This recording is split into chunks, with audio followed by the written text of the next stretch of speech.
शिरूरच्या पश्चिम भागातील कवठीयामा येथील दत्त मंदिरानजीक असणाऱ्या हेमंत रतनकर यांचे देवी ज्वेलर्स या सोन्या चांदीच्या दुकानामध्ये दिवसा चोरी होण्याचा प्रयत्न केवळ हेमंत रतनकर यांच्या पत्नी रोमाकर यांच्या धाडसाने व चाणाक्ष नजरेने होणारी चोरी टळली आहे। रोमा यांनी सर्व महिलांकडून त्यांनी उचललेली काही चांदीचे दागिने परत घेत धाडसाने त्यांना दुकानाच्या बाहेर काढले। ही घटना नुकतीच भर दिवसा दुपारी 2:15 दरम्यान घडली असल्याने परिसरात मात्र एकच खळबळ उडाली आहे। त्यामुळे नागरिकांनी अनोळखी इसमापासून अत्यंत सावधानता बाळगण्याची गरज निर्माण झाली आहे।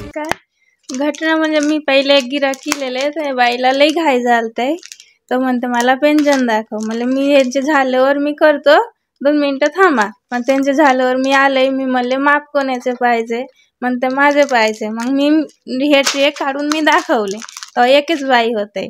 परत हे दाखवले नंतर एक बाई परत आले, त्याच्यानंतर दाखवता हातात ऐसेच गच्च ऐसे एक एक करून गच्च हातात ठेवलेले। मग अजून 2 बाई मागून आलेले। आल्यानंतर एवढी जे गचका म्हणजे एवढी गचका होते, एवढी गचका हातात ठेवलं होतं ऐसेच। आल्यानंतर ते बाई 2 जेव्हा आले त्यांच्या हातात 5 किलो, मला लक्षात आलं हातातले पेंजन नाही आहे त्यांचे।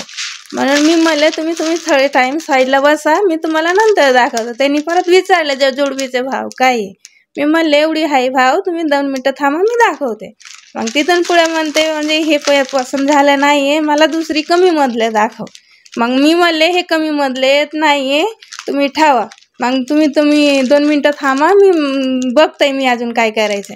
मग ही बॉक्स मी खाली ठेवून बाहेर गेले आणि एकाला हाणाय गेले तर बाकी पेंजन काढून दिले मला। मग हाणता सगळ्यांनी हे केलं, मग आरडाओरडी केले पण शेजार पाजार कोणी आलंच नाही। हेमंतकर यांच्या दुकानातील सीसीटीव्ही मध्ये मात्र ही संपूर्ण घटना कैद झाली आहे। रोमा यांनी मोठा आवाज देऊनही कोणीही मदतीस न आल्याने त्या महिलांनी मात्र दत्त मंदिराच्या बाजूने पळ काढला आहे। देवकीनंदन शेटे, समाजशील न्यूज, कवठीयामा, शिरूर, पुणे।